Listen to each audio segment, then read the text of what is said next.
৯০-এর দশকের খুবই জনপ্রিয় একটা বিজ্ঞাপন ছিল। আমরা যারা ৯০ দশকে খুব ছোট ছিলাম তারা খুব ক্রেজিনেস ভাবে বিজ্ঞাপনটা দেখতাম এবং খুব জনপ্রিয় তখনকার সময়ে এই বিজ্ঞাপনটা ছিল। বিজ্ঞাপনটা ছিল এরকম অনেকটা যে এক ভদ্রলোক তার এক আত্মীয়র বাসায় বেড়াতে আসে এবং আত্মীয় লোকজন খাবার-দাবার রান্না করে ওকে রাত্রিবেলা খেতে দেয়।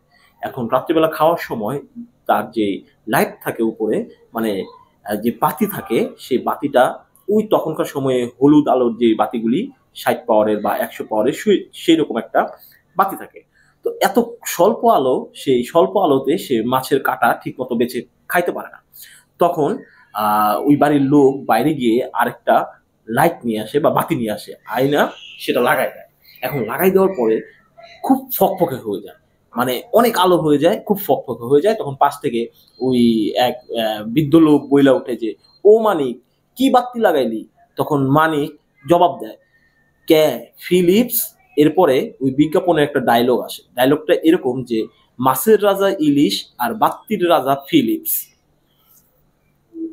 ভাই, ইলিশ হচ্ছে মাছের রাজা। এগুলি খাইবো রাজা মানুষ। আমি আর আপনি ফকিন্নির পোলাপাইন ইলিশ মাছ খামু কে? আমাগো জন্য পাঙ্গাস আছে না?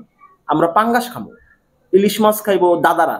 আর যখন যেই মানুষজন সরকারে থাকবো তারা। আমার আর আপনার জন্য তো ভাই ইলিশ মাছ না।